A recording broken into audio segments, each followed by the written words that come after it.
Hey folks, Matt from AreaTheImage.com. Got a question in from a boy named Amber, and he says, "Hey Matt, I was wondering, number one, which lens will fit better the Panasonic G7 for video, the Panasonic Lumix G 25mm f1.7 or the Canon EF 50mm f1.8 STM?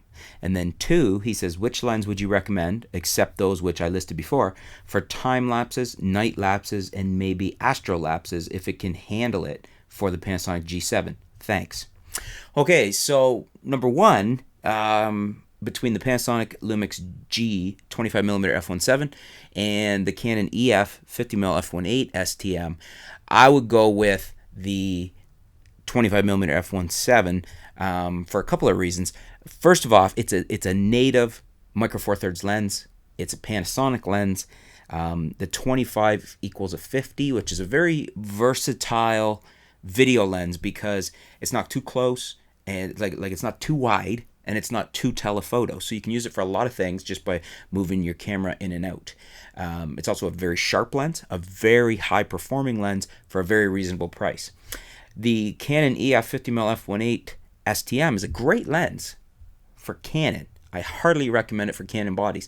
On the Panasonic G7, it's going to be a 100mm lens, which isn't bad, but you are going to have to get the camera back quite a ways. It doesn't give you autofocus because it's not a native micro four thirds lens, and it's just that bit more telephoto.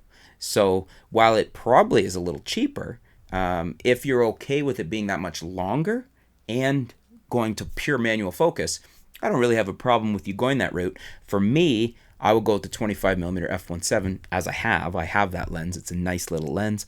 And mostly for me, actually, I use the 42.5 f1.7 from Panasonic. So you might want to check that out too.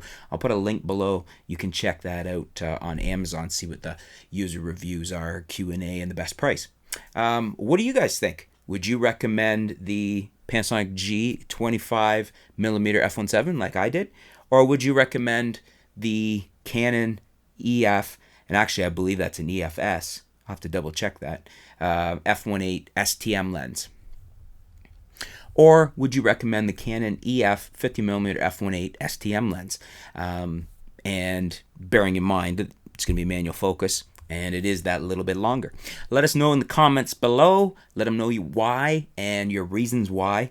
And thank you, Amber, for your question. And we'll be back soon here at AreaTheImage.com. Thanks. Just realized I didn't address number two of Amber's questions. So I'm jumping back in here and adding this to the video after the fact. He said, which lens would you recommend for time lapses, night lapses, and maybe astrolapses if it can handle it? Well, I haven't shot, I have done some time lapses, but I mean time lapses would be totally dependent on what you're shooting, not the fact that it's a time lapse. But night lapses and astrolapses, I don't have much experience with those. So I'm going to turn it over to you guys. What would you use on the Panasonic G7 for night lapses and astrolapses? Or would you not use the G7 at all? Would you say that that's not a strong camera for that for some reason and use something else?